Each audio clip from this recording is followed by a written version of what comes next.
and welcome to the Gentleman Badass, where we explore every facet of the warrior ethos by sharing the stories of those who embody it. Now, on the show, we have had warriors from all different walks of life, from soldiers who've gone to battle with bombs and guns to fighters who've gone to war with their fists and on the mats. But today, we've got a different type of warrior.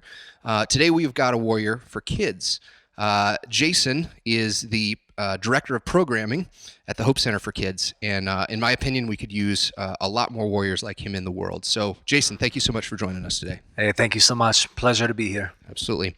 So, with all of our guests, we kind of just like to start with a background. So, a little bit about maybe what you were like as a kid, what you're like growing up, maybe funny stories, anything like that. So, go ahead and if you have something, go ahead and just share that story with us. Yeah, briefly. Well, like you said, name is Jason McGee. So, I'm currently at the Hope Center for Kids. 15 years professionally, I have been investing in the lives of young people, high needs communities, families, and kids at risk. So my own story, I think where I kind of drew that value was just my own life experience. And so I was born, I'm a good old SOB. That's a South Omaha boy, for those who don't know, outside the Omaha metro area. So I grew up in South Omaha. Mom and dad, I went through a situation where they got divorced when I was about 6 years old. I'm also adopted on my father's side. South Omaha, it was an interesting childhood growing up. Because the other interesting thing is my mom and dad were Omaha police officers as well. Really? Okay. Yes, yeah. And so my mom is actually the first Hispanic female police officer in Nebraska history. Really? Nice. Yes, so she holds that distinction. We might not need to get her on here. Yeah, you might. Yeah, well, yeah, absolutely. She's a fireball for sure. Okay. Yeah, dynamite in a small package, and so it was interesting on one hand having a household that was a broken household, if you will, and also parents that love but were focused on kind of supporting me. They also had these kind of high stress career fields. And we also lived in an area where there was ever increasing gang culture and drug culture that was kind of coming up, and a lot of my peers kind of started gravitating towards those cultures as well. Okay. Yeah, and so kind of lived at different houses in South Omaha, different homes.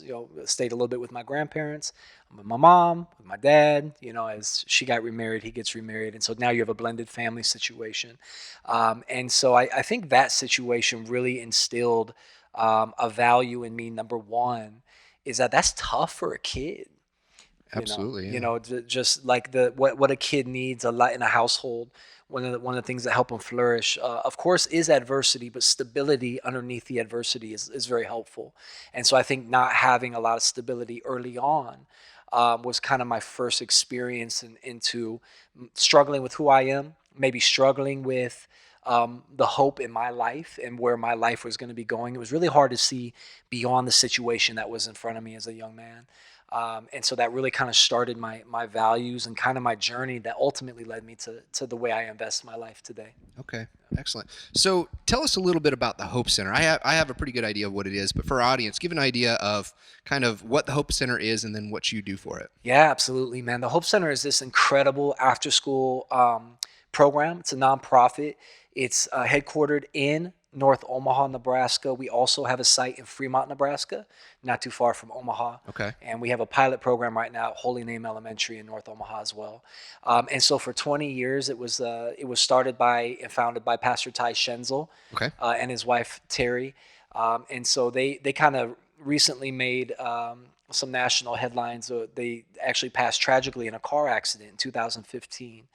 But they both live these lives where they put their value of inspiring hope in the hearts of young people ahead of them. And part of that work and part of that legacy was Pastor Ty, who is from actually the Fremont community.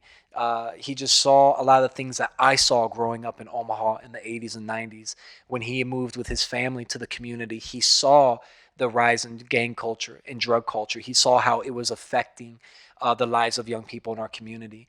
One particular situation was a local high school that they were having a hard time bringing parents out to the football games to support a team at an alternative high school They were having no parents in the audience. It was really starting to affect the kind of the psyche of the young men on the team. Okay. And so Pastor Ty, that just struck him, and he had this thought.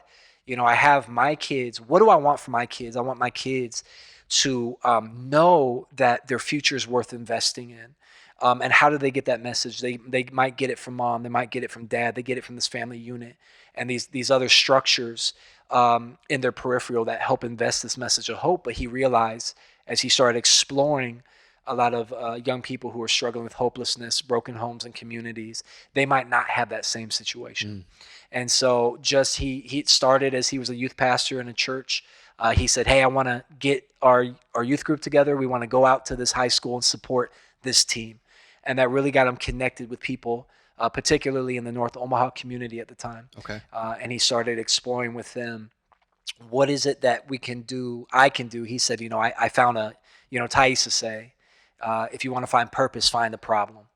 So if you want to find purpose, find a problem that you are built and lean to solving. And when he heard that there was kids struggling with hopelessness, he said, that's a problem I'm going to spend the rest of my life throwing myself into to solve. Okay. And so that's kind of what started this idea, this vision in his heart for a place where kids can come. They can get loved on. They can get a message that you are worth it. You have gold inside of you, as Ty used to say. We want to develop this place where kids can come. They can receive that message, get loved on, get any support they might need, and ultimately get empowered to overcome the voice of hopelessness in their life. And so Hope has been doing that for 20 years. So what age were you when you got involved with the Hope Center then?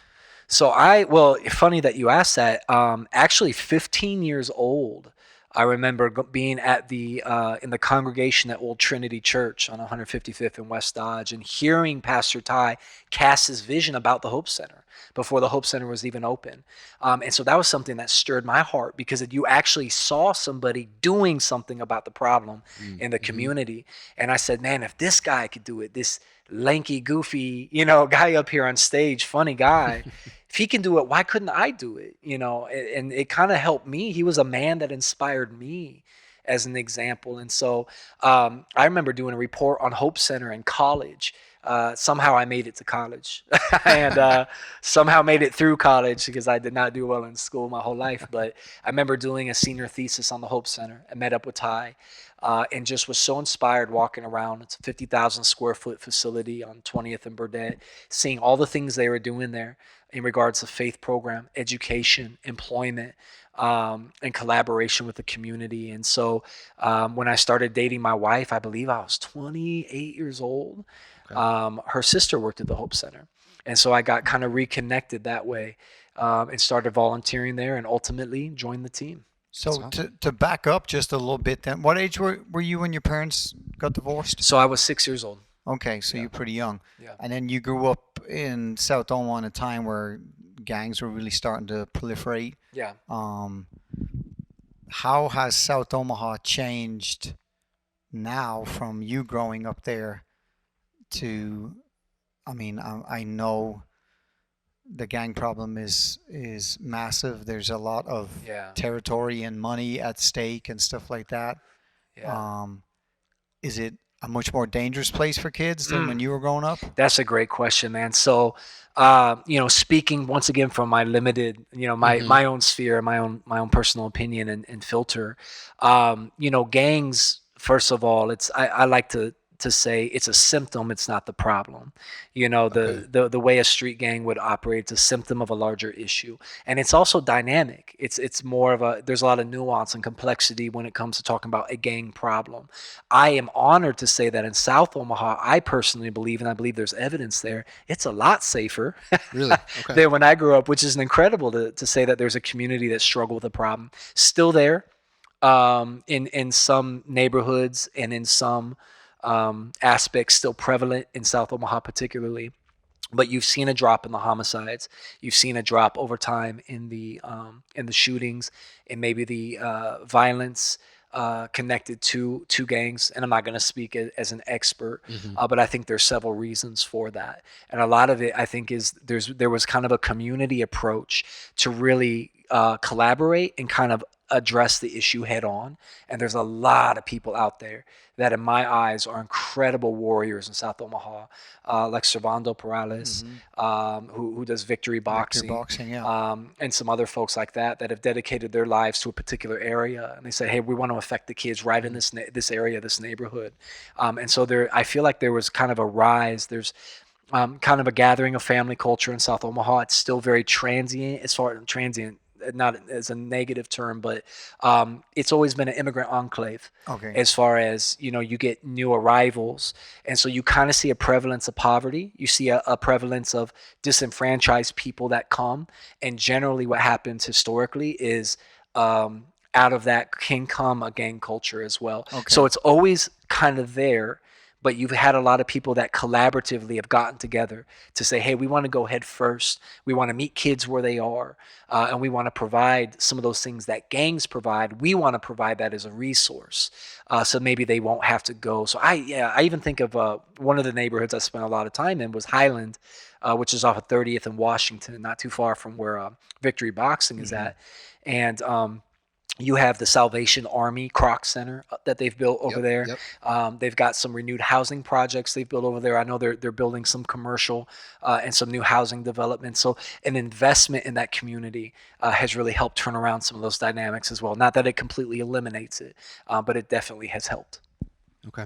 And that actually reminds me of two different things that I've heard different speakers that have worked kind of in these communities talk about. One kind of ties back to your name, the Hope Center. And one of the things that he said that really stuck out to me was when hope is not present, consequences mean nothing. Yeah. So, a lot of us who have hope in our lives, we think like, why would these people act like this? Why would they go to jail for life? Why would they do these things?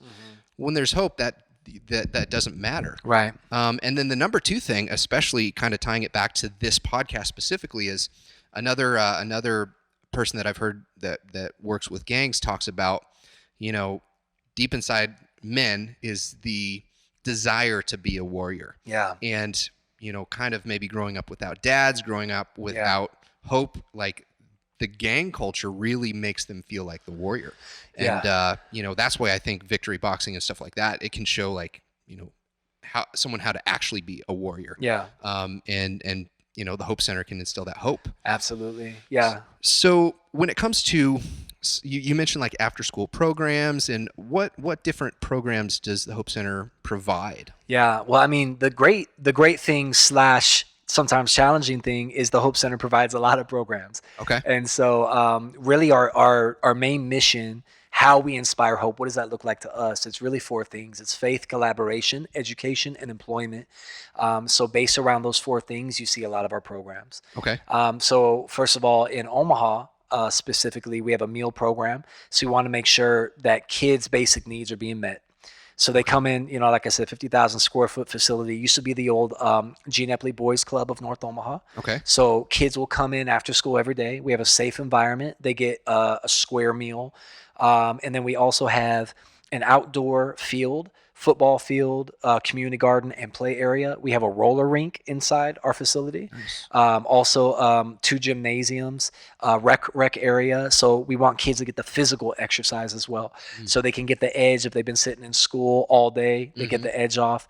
And then we transition to our education program. So we have incredible volunteers and staff that meet every single day to help kids with homework, help them with projects, help cast a vision for their education. If they're struggling with something, we have great partnerships with the schools as well. And then ultimately we'll have different faith programs like Bible studies, a youth group night, and we're able to kind of meet kids where they are and just talk about kind of what is that transcending investment, that how do you see yourself in the larger picture of things? What does hope speak in a bigger scale than what's just you may be struggling with in life? And we have an opportunity to meet kids where they are there and talk about their concerns and their issues. And then we have an employment, academy. On top of sports programs, we have great sports programs and basketball leagues and community leagues and a volleyball team and things of that nature. And then also ultimately an employment academy where kids are learning basic skills, social skills they may have missed out at home. Maybe they didn't. Maybe they did. Not just how to get a job, how do you keep a job, and what is a job? What is work? What does it mean to Yeah. work? And hope is it's that discipline aspect. What am I doing today that might seem redundant, but you're told it's good, but what is the Right. purpose of to keep doing it? Ultimately, where is this investment in a job taking me Mm-hmm. as far as a career? And we're helping kids graduate from high school and graduate to something. So all of our kids, 90% or above, since we've been tracking, have graduated high school, largely with the Wow. support of the hopes of 90%. 90% or That's more awesome. every single year of our kids graduate. I believe close to 75% of our kids last year were successful in their first year of college. And if college isn't for them, let's find out what is. Yeah. Whether it's a trade or it's a military or some other investment, we're able to do things like entrepreneurial projects. Mm-hmm. And so, yeah, it's such a place where we draw from men and women from our community with a passion to invest in young people. And whatever you're passionate in, it probably might meet the kids' passion at the Hope Center. Gotcha. So we try to develop programs where those energies So meet. they're not done just when they finish high school with the Hope Center. Then, if they're part of the program and have kind of been kind of watched over, so even when they go off to college, they can draw on the resources there. Oh, absolutely. So we focus, like in Omaha particularly, we focus 5 to 18, so school age kids.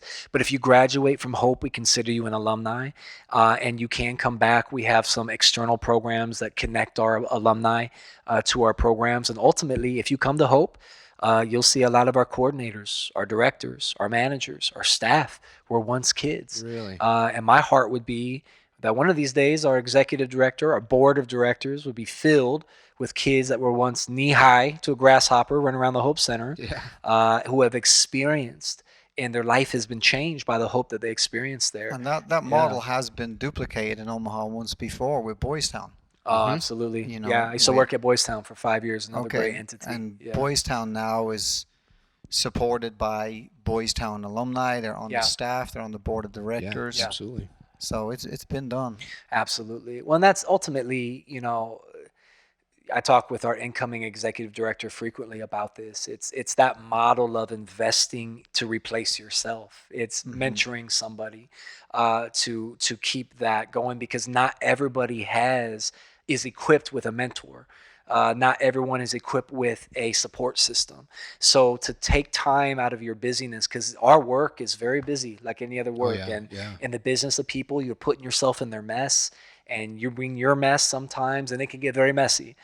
So to take that time to say, hey, I want to intentionally invest in people in my sphere of influence, so that they can do what I can do and better one of these days, is something that we really want to leverage as we work ahead with our young people. Okay.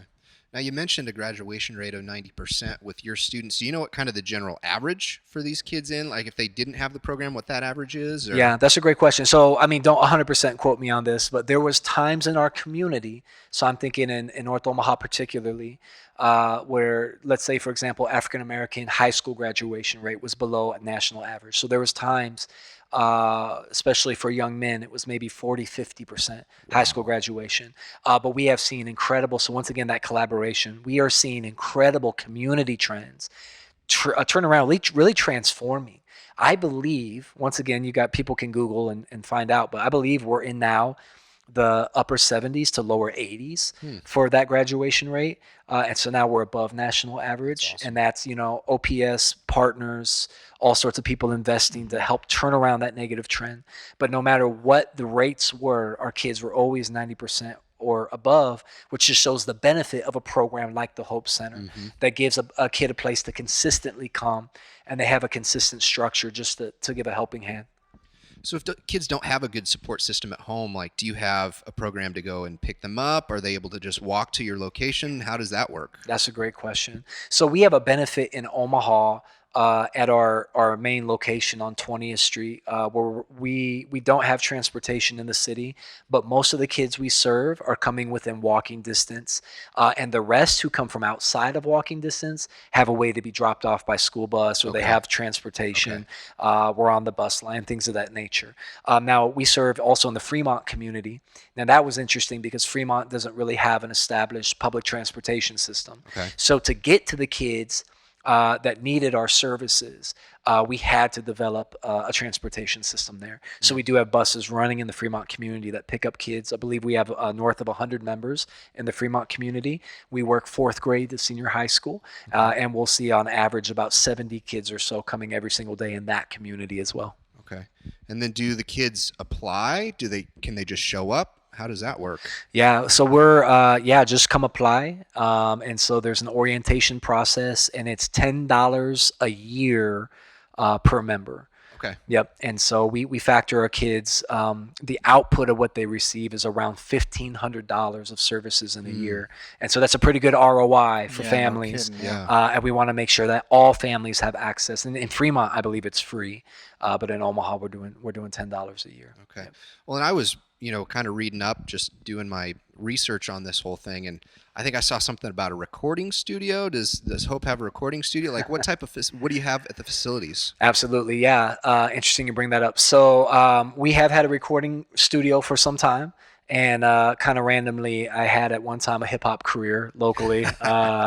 Don't Google it. It's sad. No, I'm kidding. So maybe I'll resurrect one of these days. But my first mixtape I ever recorded was at the Hope Center Studios. Nice. And so our kids have had access to that studio for quite some time. And so we're looking to revamp and get that going. Of course, one of our programs is called Sparks. And Sparks is an evidence-based program that basically looks at the natural lean of every individual, a young person, Okay. and says, okay, what is the thing that excites you as far as a natural talent is concerned? It could be a life skill. It could be cooking. It could be car care. It could be fashion. It could be acting. It could be singing. It could be creative arts, music. And we've had kids run the gamut over the years. And so a recording studio is one of those places where we have kids that have musical talents that they want to express. They're able to do that on site. And then also I just had a conversation with one of our staff in Fremont. So we're trying to get a studio up and running there. So if kids are interested in podcasting, we'd like to see that become a spark out in our Fremont area. Just Nice. give kids opportunities they may not have, and just to open up the world as much as we can from our locations and beyond. Well, I think those are actually really valuable skills. I mean, learning to record, obviously the record industry is kind of not what it used to be, but there's still jobs there. But let's talk about videography. Right. Like every kid these days wants to be a YouTube star. Right. And so, you learn how to do something on YouTube, and there's some really transferable skills when it comes to stuff like that. Absolutely. I think of, so we just opened up a STEM lab. Cox Communications, one of our great partners, helped us open up a STEM lab. So our technology lean is starting to emerge with our young people because, when it comes to music, so you might not have the industry like you had, but what you have now is accessibility. Yeah. Anybody can put their stuff out there. Right. Anybody can be a creative. And even our young people might not have received that message. You go with a group of kids, do you guys know that you can leverage technology? You can leverage the internet like never before. You can put yourself out there. You can receive feedback. You can manage your content. It gives you something to focus on. You can help generate your own goals. And I've even seen some of our young people already kind of get on that track and start to leverage that. But that's something I would love to see in the future. Give our kids more opportunities, more information and education on it, and more support on how to do that. Okay. So you've basically been doing this job and been involved with kids most of your adult life. Yes. What's the biggest, I know it's kind of a broad question, but what's the biggest challenge facing a 15, 16-year-old kid that you see right now? Yeah. Man, that's tough because even now I'm trying to figure out, because I have kids and they're a little bit younger, but pretty soon they're going to be experiencing the world like most kids nowadays do. So the difference between when I was a kid and when we were kids and now, of course, is the technology. It is access to the internet. It's social media, things of that nature. So I think for kids, one of the biggest struggles, it's nuanced. There's a lot of family culture that comes into play. There's community culture that comes into play. There's trauma that can come into play. But generally speaking, I think there's so much noise out there for young people nowadays. There's so many directions, voices, messages. And you also have families that might not be equipped to being the loudest, most loving, most supportive message of hope in the life of a young person. So if they don't receive that from the people closest to them, they don't learn how to connect, they don't learn how to receive, they're not giving a message of worth and value and self-empowerment, they're going to receive a message from somewhere else. And where we get those messages really are the cement of who we become as adults. And as it dries, that's the foundation. That's your formative years. Even by the time you're 7, 8, 9 years old, that message of who you are, your level of worth, what you can do in the future, usually it's very cemented at that point. And so I think one of the biggest challenges is because there are so many messages, it's hard for kids maybe to focus in and receive on what is the most valuable message right now. And if you are in a family household, and no judgment, it's tough to have there's great things, benefits to have a family. There's some tough things, but it can be tough to ensure that your message in your family, in your household, and in your family is the most impactful in the life of your child. And so I could see that. I'd say if I were to summarize one aspect of it, that would probably be it. And so if you throw on top of it, like a lot of the kids that the Hope Center serves, a lot of our young people have experienced trauma in the home, in their community, in their peer groups, and how trauma affects the brain early on, how it affects your emotional well-being, how it affects even your physical output. If you combine that with the messages, man, it's easy to lose sight of, or not even know who you are. Lose sight of what is right, what is important.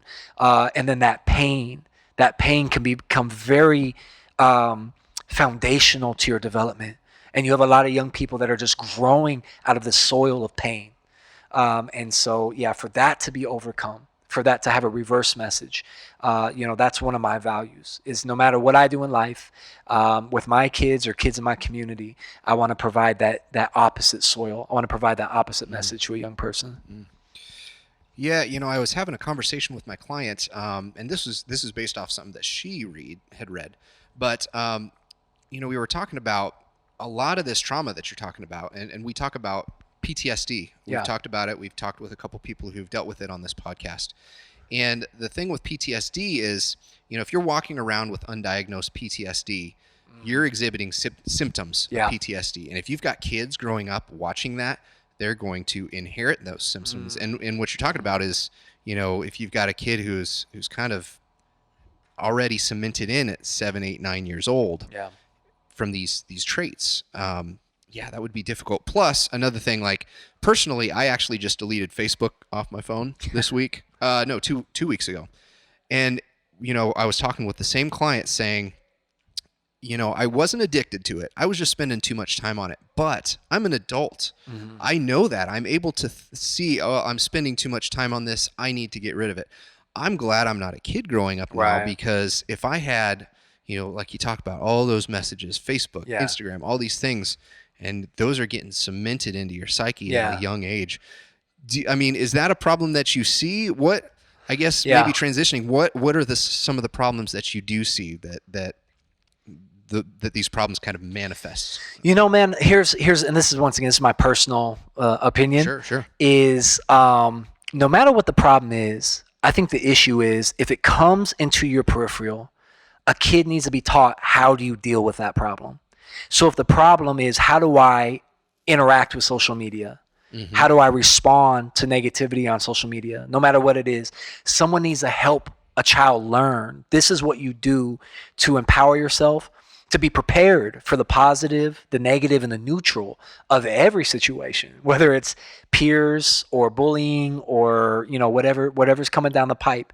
How are you prepared for that? Which is sometimes tough as a parent, because we're not as tech savvy as our kids, that are meandering through this interweb. And so that's a great point. We have to kind of get a little more educated too, because I think a lot of parents either turn a blind eye because they're intimidated by kind of going down that rabbit hole themselves and finding out about it.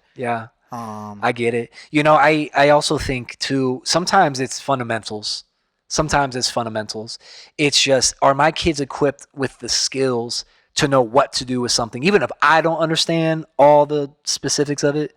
And I'm starting to get to the age where I'm feeling like an old man. Like I hear a song on the radio and my 7-year-old's going crazy, and I go, who is this that they're, like I have one artist for What is everybody. this crap?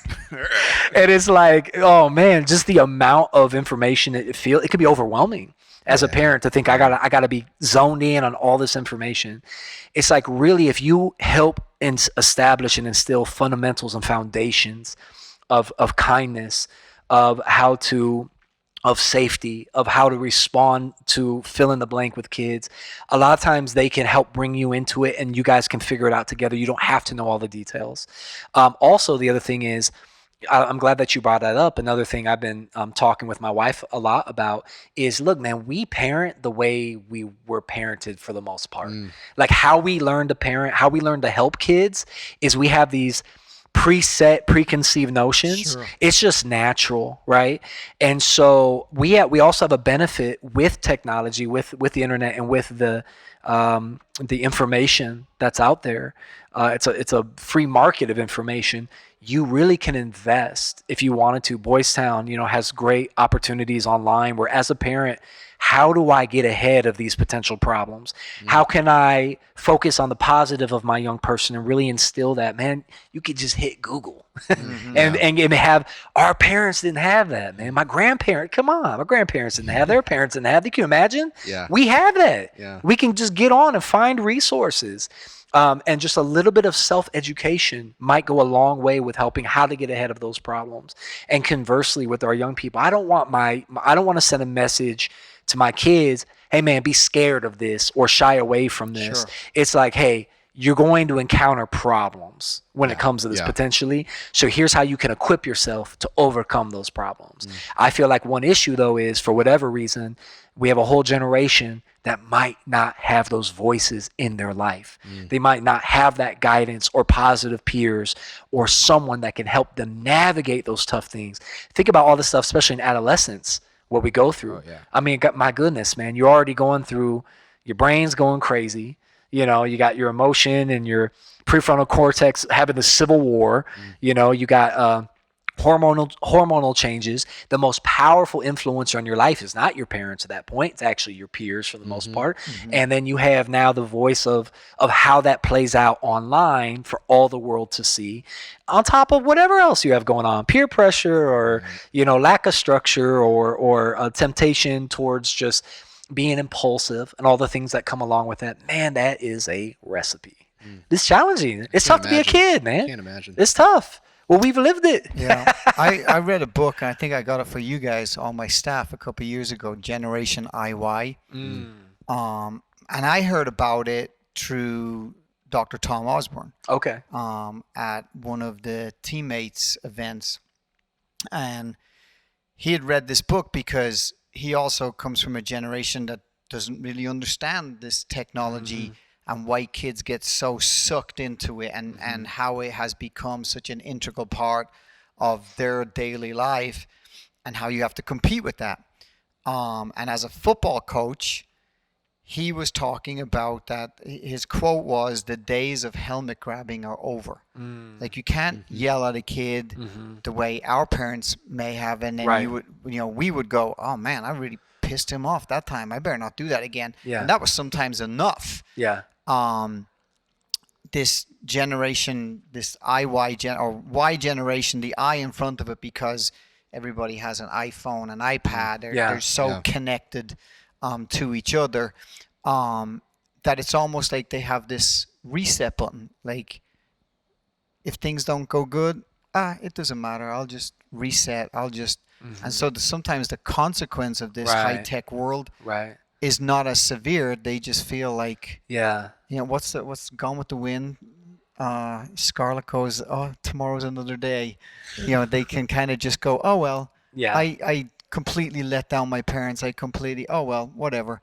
Tomorrow, try it again and just do over." And it's tough to compete with that stuff. Yeah, it's an interesting perspective, because I feel like, and once again, editorializing here is my opinion, but part of that could be like I said, we parent the way we're parented. And sometimes people have maybe negative experiences growing up. So sometimes a tendency might be, I was not comfortable when this happened to me.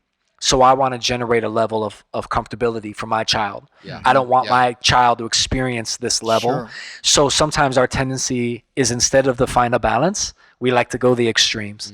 So sometimes that happens, and sometimes it seeps into culture. So I feel like the answer, but also we learned that there was a lot of ways we looked at kids historically, where like it was okay for him to work in a coal mine, builds Yeah. character, right? You know what I mean? Like, you get that 9-year-old, it's fine. You can go up Yeah. in that coal mine, just make sure the bird, doesn't fall the bird over. doesn't fall Yeah. over the Right, but cage. it's like, okay, so maybe we've learned that's not the best for a child's Yeah, development. yeah. To put a 9-year-old in a coal mine. And so it's like, hopefully, as we're learning what helps kids grow, we're also learning that if we go to this extreme of valuing comfort for that child, or valuing the easiest possible path for them, that's too far as well. We need to find a happy medium, where I like to call it, when I talk to like staff at the Hope Center and we talk about our approach with young people, there's really kind of three broad brush styles. There's critical. So there's a critical authority or critical parent, and that's, you can't do anything right. Like, just you're constantly, it's not what you did right, it's what you did wrong. And a lot of that's self-focus. You disappointed me as a parent or authority. I, as a parent authority, don't like what you do. It's not a recognition of the attempt, right?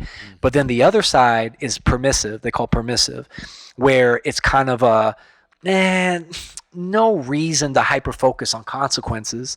I would much rather be motivating my child by being their friend, by generating comfort, by kind of taking hands off and kind of letting them do, whatever they want to do. Even coming in and swooping and protecting them from consequences and saving them. So that's permissive. Where in the middle you kind of can meet is called a teaching approach, or a balanced approach. And that teaching approach basically is like, every interaction a young person goes to, with me as the parent, me as the authority, my concern is, what are you learning from this? Okay. What are you learning? And so I will hold you accountable to consequences, but I'm not going to beat you with them. Through that consequence, what are you learning? Have you accepted the consequence? Beautiful. Let's talk about the implications. Do you not want that consequence again? Beautiful. Let's talk about how you avoid that. What's the right thing to do? What's the positive thing to do instead of the negative? To talk about those hard things, but still around, I'm a viable authority. Consequences come from me. It hurts sometimes because it's got to. Yeah. Right. And I think of my own kids. I want to generate a culture in my home where I don't protect them from difficult things, but there's enough safety, because I'm concerned with teaching them. There's enough safety. Look, I'm not going to let you get seriously injured. Yeah. I'll protect you from that, but I want you to feel it a little bit, because you have to. Right. Because that's how you learn, by doing. Kids learn by doing, not by being talked to. Like, studies have shown that for decades. So I just want to help provide that for my young people. Yeah.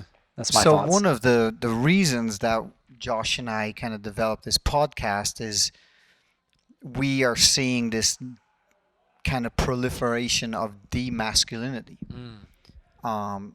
It's very refreshing to hear as a parent that it's okay for your kid to fail, Yes. because as adults we learn that failure's not the end of the world.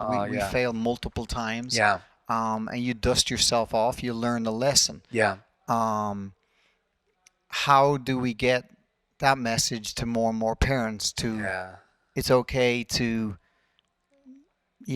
be there, encourage a safe environment, but sometimes the kid's got to burn his fingers on the kettle to learn that that's hot. Yeah. You That's know? almost a full circle question from the beginning of our conversation, because I feel that failure is part of the process. Like, we know that now, and some people don't know that now. We have people that are in their 40s or 50s that are so afraid to fail. And maybe they do things or don't do things, and they regret it later in life, because the fear of failure is such a strong motivator for them. And so I believe it's up to us to change our view of failure. It's almost a mental model. So going back to our early development, what message did you receive as a young man or a young lady about failure? or about being perfect or your performance or who your identity is. Who are you? And how are you living now? What is it? Where does that meet those messages? Is that still something you live out of? Think about the message. What did the world look like when you were a kid? What did you think of the world? What did you think of yourself? And what did you think of others? Is that true? And are you still living out of those what you perceive as truths? So I feel like the thing about failure, the question about failure, we probably have to take a long, hard look at ourselves and what is our relationship with failure. As What- parents or as adults, you mean? Yeah, absolutely. What is our relationship with that? Yeah. And what message am I sending my child about that? And if I am afraid of it, man, no time like today to face your fears Yeah. and Yeah. find a way to lean into that. And so I think that's one potential solution in some situations. It's just I want to provide a safe environment for failure in my home and for my kids to receive. It is part of the process. Now the question is, now that you have failed, what are you going to do with it? Right. What are you going to do with how do it? you learn from it? How do you And dust I off? feel like, yeah, absolutely. And I feel like I haven't come to that conclusion until the last couple of years of my life, facing really tough personal challenges and having to look myself in the mirror and say, wow, I really have screwed up. And I'm a man of responsibility. And when I screw up, it affects a lot of people. Okay, so what am I going to do with that? Resign myself to it and just stay in that pit? Or am I going to find a way, whether it's relationship or it's digging deep inside, whatever you want to do, whatever your motivation is, am I going to find a way to pull myself out of this and go right back at that thing until I succeed? It's tough, super tough, Yeah. especially if you've had this foundation where maybe you've not been equipped to think that way. And I think a lot of us do not think, man, first guy right here, the positive go-to, the I can do it, the like I won't give up no matter what, man, this is late in my life. This is a recent, like last couple year type revelation, personal revelation. And so if I can help share that message as well, it's always a journey when you're trying to help teach, especially a young person. It's a journey to instill that. Well, and I think too, part of what we've discovered with many of the guests that we've had is that sometimes to become a real man, you have to face fears, adversities, challenges, Yeah. whatever they may be, Yeah. that you feel at that moment they're about to cripple you. Yeah. Um, Absolutely. and you come out the other end of it walking tall. Yeah. I feel like there's a lot of people that are afraid of that process and avoid it at all costs and kind of kid themselves and lie about Yeah. what a real man is. But to me, we talk about toxic masculinity and this buzzword that's going around. To me, I want my masculinity to be so toxic that it's contagious to other people and not to be afraid of things that our grandfathers, the challenges, whatever they were, financial, emotional, Yeah. that they went through are no different than what we're going through, but Yeah. that you face them and you Yeah. don't kind of shy away from them. I think Yeah. that's where growth happens. It seems to be a common theme among many of the guests that we've had so far who we would consider like gentlemen badasses. Right. That we all have at some point in our life been brought to our knees by something, Yes. and then you learn from it and you actually become a stronger version to quote the IY generation 2.0 improved. Yeah. Well, and I think, we become a society that's so fixated on comfort. Like, the parents want to be comfortable and they want their kids to be absolutely comfortable. And, there's some benefits to that, but there's also a lot of negative. And, there's that saying that when you're holding a hammer, everything looks like a nail. Maybe this is I'm holding the hammer here, but it seems like all these lessons are stuff that I've learned recently, like through Jujutsu. Wow. And a lot of what we talk about actually kind of circles back to Jujutsu. I mean, we're in a mat room right now where we're recording this, but the idea of failure, there's no way you're going to be able to do Jujutsu and not fail. Yeah. And the nice thing about Jujutsu is you fail and then you get right back at it. Yeah. Now, you mentioned with the Hope Center, you've actually one of the aspects is physical activity for the kids, which I Yeah, think is absolutely. absolutely important, because that Yep. was another thing that really kind of helped me transform my life and learn these lessons was, getting physical, getting back in the gym. What type of physical programs do you offer for the kids? Yeah, I mean, it's kind of a variety. So I know in our Fremont location, we have a field in the back that some community partners have been gracious to put some sod, down. Mm-hmm. So a lot of the young people we serve are first or second generation immigrants from Latin American countries. So soccer is huge culturally in their families and nations of origin, or even amongst their peers.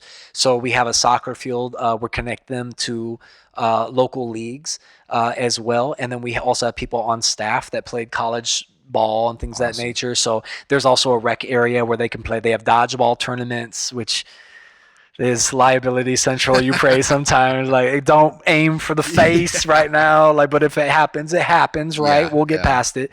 But we're doing, basketball, just different various physical activities. And we also will have field trips and outings that might require some physical activity as well. We've done hikes and fishing and things like that in the past. And then in Omaha, like I said, we have a roller rink. We have indoor gymnasiums. We're connected to community basketball leagues.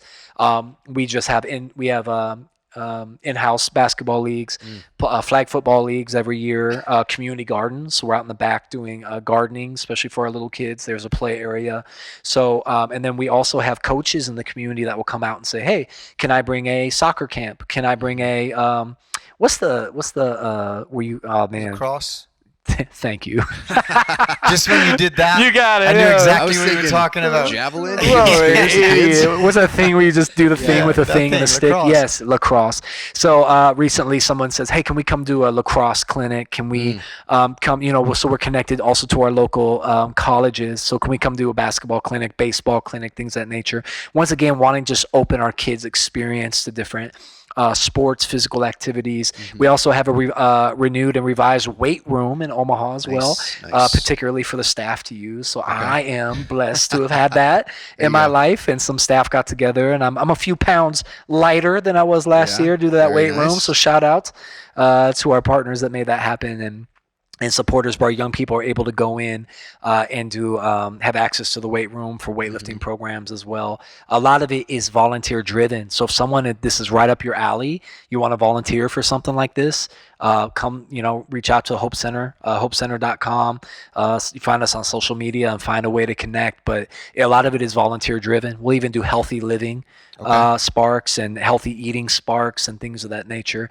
And then, I want to find a way. It's tough for us to do anything that's combat related or contact related, but we have had people come in from martial arts, just do basic stuff, training, basic stance, holds, grappling, things of that nature, something that's low impact.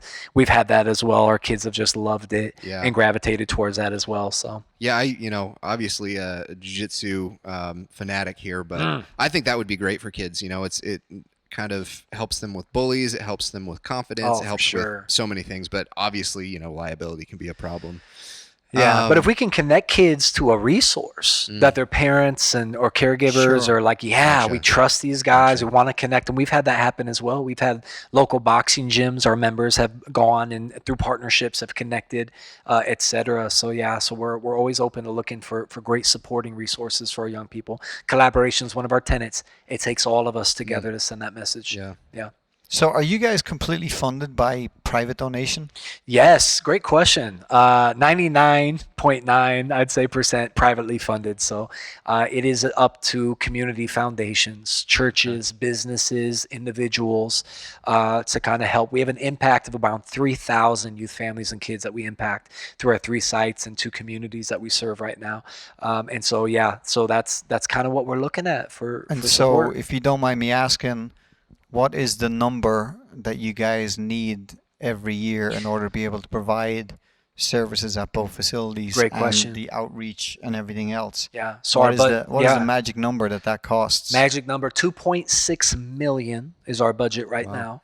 And that's, since I've worked, I'll give you an idea. I've been there for 7 years in employment. And in those 7 years, we have doubled our impact, doubled kids served, doubled locations, plus another pilot site, but we've not doubled budget. So that means that we're getting better, leaner, more efficient. But we are at the mercy. We're open to partnerships of people that want to invest, because not everybody has time. Some people have more money than time. I have neither, so I appreciate both. Yeah.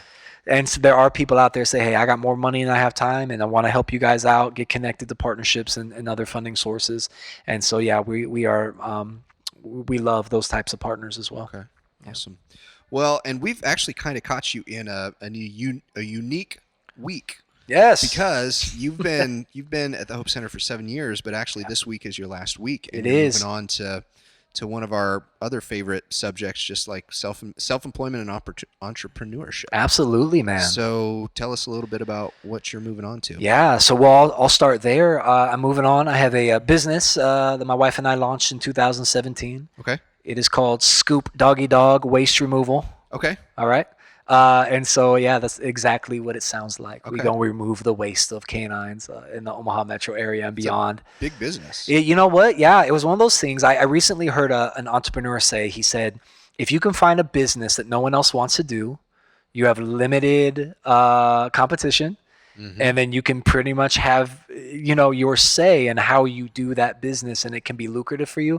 Make it work. That's a good place to start. And I like that. I didn't set out doing that. It's not a labor of love, of course, but it is something that's a need, and it gives us an opportunity to connect with people. So once again, going to this message of values, it's like our values of my business is we love dogs. We want to serve our customers, give them the best experience possible. And we, value. Oh, and yeah, so we value our customers and we want to give them the best service. And so that's a lot of people. We can align with a lot of people on those values. So our customers kind of become, really, they could become friends. They could become, we're partners in taking care of their family, and they're taking care of my family in the exchange. And so it's kind of a beautiful thing. And so, and that really was sparked in my work at the Hope Center, because you want to talk about hopelessness, economic hopelessness, or the lack of understanding or education on small business ownership and management, on building generational wealth. That could be prevalent in communities that might struggle with ongoing economic hardships, family dynamics, community trauma, all those things that go along poverty. It's like when I started learning about social equity, I started learning about how being an entrepreneur and learning about how to invest and make money work for you. That's a message I had not fully received. And so as I kind of started getting in those circles, I started realizing, wow, what an empowering tool and message this is. And how many of our young people have access to this? I'm in my 30s learning this stuff. And as I started networking and building with similar minded individuals, I started seeing what they're doing and thinking, well, maybe it's something I can do. And maybe after I'm learning after a couple years, or even sooner, there might be some other hungry young guys or young girls out there that say, hey, how have you done this? How can I do it? That may have not received the message. And that's another thing that technology can help us leverage. I won't get into it, but it's like we are in an incredible age and opportunity to get product out there and get your message out there and your services out there that are, once again, our parents didn't have, our grandparents didn't have. And if you have someone that helps you understand how to leverage that, what to do, the pitfalls to look out, oh man, that could be life altering. Has been for me. It can be for so many of our young people that might be coming out of economic hopelessness in their family culture, community culture. So I'm excited. I'm really fired up about small business ownership and entrepreneurialism as well. That's awesome. And I mean, the business doesn't sound romantic, but but you know what? It sounds scalable. It sounds like something you could easily scale. Oh yeah. It sounds like something where you could give some of these kids, you could potentially hire kids where you're sitting back and managing and teaching these kids how to work and how to do a crappy job. Absolutely. And we've had multiple guests on this podcast who've had feces related jobs that have gone on to make lots and lots of money. Yeah, So, amen, man. I received that. That's awesome. And I know it's going to be hard for you to leave the Hope Center. Of course. we've been, my wife and I have been big supporters of the Hope Center, and we'll continue to be so. Yeah, Really believe in yeah. the message. Well, I'm so connected. So I so believe in the future of hope. I so believe in the direction it's headed, and that it will continue and increase its impact. I'm going to stay connected. I'll be a donor. Mhm. I'll be a volunteer. I'll still stay connected to the staff in a coaching role, and ultimately, if they'll have me for a very long time in doing so, because I really do believe. And there's lots of places like Hope, but Hope to me is a very unique place where it draws people that have a similar heart. They want to. They have this vision for our young people in our community. Yeah. And you see when all these people gather every single day, man, it's magical. It really is. Yeah, it And sounds awesome. kids encounter they encounter love when people are there for them and they're gathered for them. And encountering that love, it can alter your life. Yeah, absolutely. Well, those are some great words, I think, to start to wrap up on. Did you have any final questions for him, Mick, at all, or any final words? Do you feel like you're leaving the position at a good time where it's in good hands? And Oh yeah.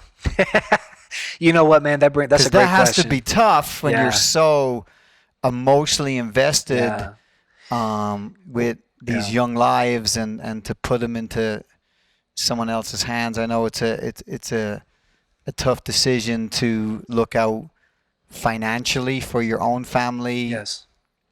and weigh that with the welfare of this other family and Yes. families that you have. Yeah. I'm Yeah. sure it wasn't an easy thing Yeah. to walk away. And You know, all I can end by saying this. You want to talk about challenges and how they help you grow. I can honestly say that this season, because of the type of work it is and the type of things you experience, we experience a lot of loss at the Hope Center. You know, we lost Ty and Terry in the car accident, along with one of our volunteers. It affected the community and beyond. It affected us personally. We lost one of our longtime investors and controllers. Her name was Pat. She passed away shortly after Ty and Terry did. In the meanwhile, we have staff and parents and kids that are dealing with loss from homicide, from shootings. Young man who I invested in, who was shot multiple times, and has been designated to a wheelchair the rest of his life. You know, these are some of the things that are unfortunately typical in the lives of a lot of our young people. And so the thing is, the young people have inspired me because the grit it takes to just survive a lot of these situations, but also if you can turn that to something, and going there for, and serving in that role with this type of intensity and caring and wanting to have the best place possible for our kids and our members while all this stuff is going on, that'll test you. That'll test you. And through my faith, through my my circle of supporters, through my family and the kids that have inspired me and that helped me find that part of me that digs deep down. Been able to overcome a lot in the last 7 years in that form of service. And so, one, I can stand on the other side of my challenges, and I can say, I know I am proud of myself for how I handled my heart and how I serve. I know God is proud of me. I know that the people I've served are proud of me. My family's proud of me. But ultimately, it brings peace to my heart to know you can walk away from that and it's going to continue. Someone else is going to pick up the flag and they're going to run it harder and faster than you did. And they're going to do greater things than you did. And I'm super excited about Hope because of that very issue. So that's kind of where I land. It is in very good hands for the future. Awesome. So if people are interested in volunteering and donating, how can they do that? Yeah, so hopecenterforkids.com is a great place to go. You can take a look at what we have going on for fundraising events. We have a gala every year. It's September of this year. And we have author and speaker Bob Goff come in. So he's kind of a big deal. I know that name. In a lot of circles. What did he write? He wrote Love Does. Okay. And a new book that I'm not quite sure the name of it. I'll look him up and put him on the show notes. Yeah, sorry, Bob. So he'll be there at the gala, and every time Bob comes, it's an incredible time, Awesome. and that's kind of our flagship fundraiser. But there's all sorts of ways you can donate from our page. Come down, reach out to Hope, come take a tour, look at our facilities in Fremont, in Omaha. Come down when the kids are there. Get to see our incredible young people and what they're doing with their lives and how they're investing. Man, they're the future leaders. They're the future of our community. And we're so excited to be able to invest in them every single day. So come on down, come take a look and see what we have going on at Hope. Awesome. Well, Jace, Jason, thanks so much for coming in, and really appreciate what you had to say. Yeah. And Really appreciate for that. everybody listening at home, I'll put those links online so that if you are interested in donating, if you are interested in volunteering, you can do that. But Jason, thank you so much. Bless you guys. Thank you. Thank you. Greatly appreciate it. All right, I'll be right back. We're going to let Jason go, and I'll be right back with the book of the week. All right, I am back. That was an awesome episode. I love talking with people who are just so passionate about what they're doing, especially when they're so passionate about such an awesome cause. I knew Jason was going to be awesome. My wife and I have been big fans of his for a while.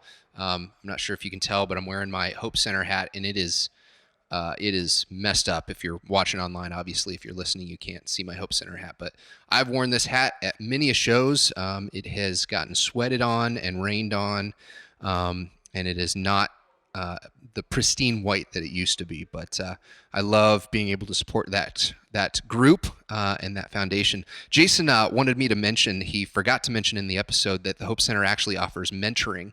So that's another way that you could potentially volunteer if you think you could be a decent mentor.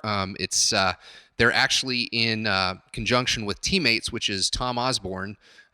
If you're not listening to Nebraska or from Nebraska, you might not know who Tom Osborne is, but he's basically a legendary college football coach. But yeah, they've got a mentoring program that's similar to Big Brothers Big Sisters, and it's in conjunction with Tom Osborne's Teammates program. So there's plenty of ways that you can help them out.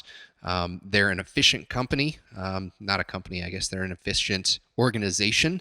So if you want to give your money to someone that is going to use it efficiently for a great cause, this is a great opportunity. So, after such an awesome and inspiring talk, I feel kind of silly with the book of the week that I've chosen.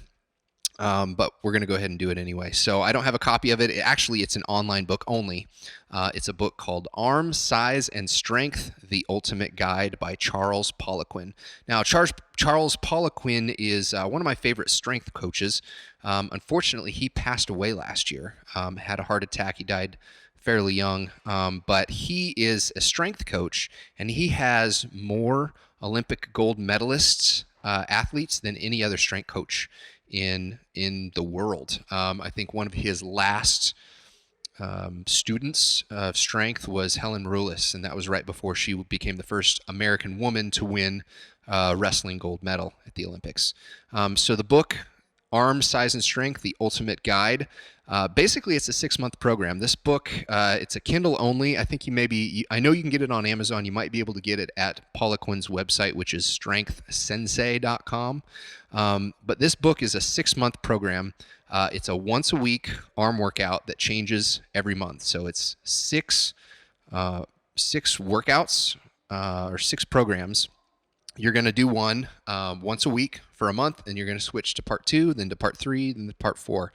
I'm not lying. The first set, the first program that is in that book, not only is it one of the most painful arm programs that I've ever done, but in that first month, I'm not exaggerating. It helped me put on about a 1/4 inch to my forearms. Now, I don't have huge arms, they're big enough, but they're certainly not, they weren't this big before this program. So I have a lot of thanks to give to that book. And when it comes to jiu-jitsu, a lot of the guys are going to make fun of you for working out your arms, but I tell you what, if I get a hold of your arm and I can pinch it with a bicep, then it's going to be harder to get away if I'm strong. So there is some benefit to having some biceps, to having some arm strength, even if you're thinking about jiu-jitsu. Plus, you know what? I'm not going to lie. The arms are the business cards of the body, especially the forearms. Most people kind of neglect working out their forearms, but if you were wearing a t-shirt, people might not see your arms, but they definitely will see your forearms. If you look at like Sylvester Stallone, Google Sylvester Stallone. It doesn't matter what he's wearing. He could have a sweater on pulled up to the elbows, and you can tell that guy's worked out because his forearms are massive. So this book does not neglect the forearms. Like I said, it no joke, it helped me add a 1/4 inch, potentially more, to my forearms in the first month. It is nasty. It is not fun, but I love it. It's a great book. So once again, Arm Size and Strength, The Ultimate Guide by Charles Poliquin. Once again, I'll put a link to that on the show notes of the website.